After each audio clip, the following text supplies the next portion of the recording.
আমাদের বাংলাদেশকে আর মার্কল খালি হতে আমরা বাংলার জমিনে হতে দেব না, পরিবর্তন করব বাংলার জমিনে।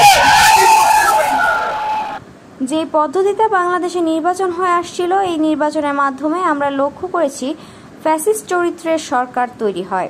এই নির্বাচনের মাধ্যমে আমাদের দেশের টাকা বিদেশে পাচার হয় বলে মন্তব্য করেছেন ইসলামী আন্দোলন বাংলাদেশের আমির ও পীর সাহেব চরমনাই মুফতি সৈয়দ মোহাম্মদ রেজাউল করিম।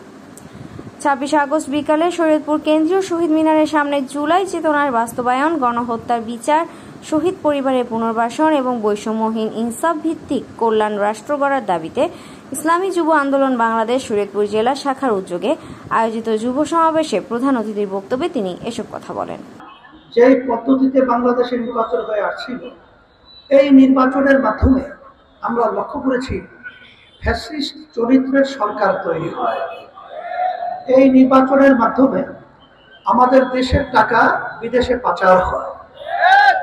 গত 24 এবং 5 আগস্ট আপনারা যে গণ অভ্যুত্থান দেখেছেন, সেই গণ অভ্যুত্থানে ফ্যাসিস্ট সরকারের যে ভূমিমন্ত্রী ছিল, তার একারই 3টা দেশের ভিতরে বাড়ির সন্ধান পাওয়া গেছে 620টার মতো বাড়ি, যার মূল্য প্রায় 5700 এত কোটি টাকা।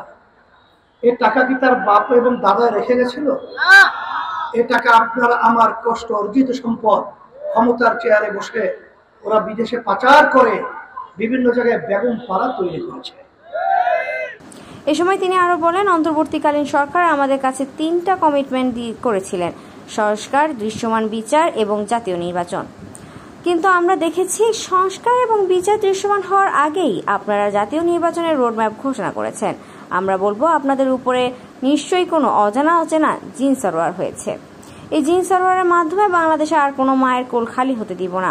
সরকারকে আমরা বলবো যে আপনারা এসেছেন, আপনি কমেন্ট আমাদের সামনে কমেন্টমেন্ট করেছেন কি 3টা: সংস্কার এবং দৃশ্যমান বিচার, এবার জাতীয় নির্বাচন।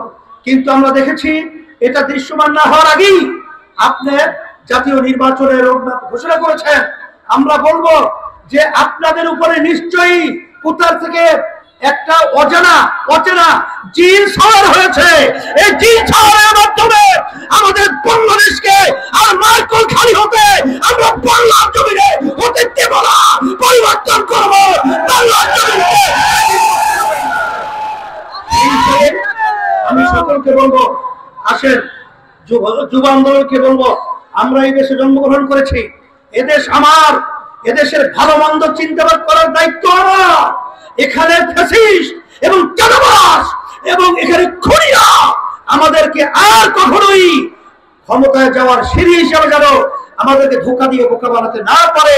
ইসলামী যুব আন্দোলন বাংলাদেশ শরীয়তপুর জেলা সভাপতি মোহাম্মদ তারেক জামিলের সভাপতিত্বে ও সাধারণ সম্পাদক ইউসুফ আবরারের সঞ্চালনায় সমাবেশে বক্তব্য রাখেন ইসলামী যুব আন্দোলনের কেন্দ্রীয় সাংগঠনিক সম্পাদক SM আজিজুল হক, বাংলাদেশ মুজাহিদ কমিটির কেন্দ্রীয় সহ সাংগঠনিক সম্পাদক আলহাজ হাফেজ কেরামত আলী, ইসলামী আইনজীবী পরিষদের কেন্দ্রীয় সেক্রেটারি জেনারেল অ্যাডভোকেট হানিফ মিয়া সর্দার, ইসলামী আন্দোলন বাংলাদেশ শরীয়তপুর জেলা সভাপতি SM আহসান হাবিব, ইসলামী যুব আন্দোলন বাংলাদেশ শরীয়তপুর জেলা শাখার সাবেক সভাপতি মুফতি ইমরান হোসাইন এবং জাতীয় শিক্ষক ফোরামের জেলা সেক্রেটারি মাওলানা হাফিজুর রহমান প্রমুখ।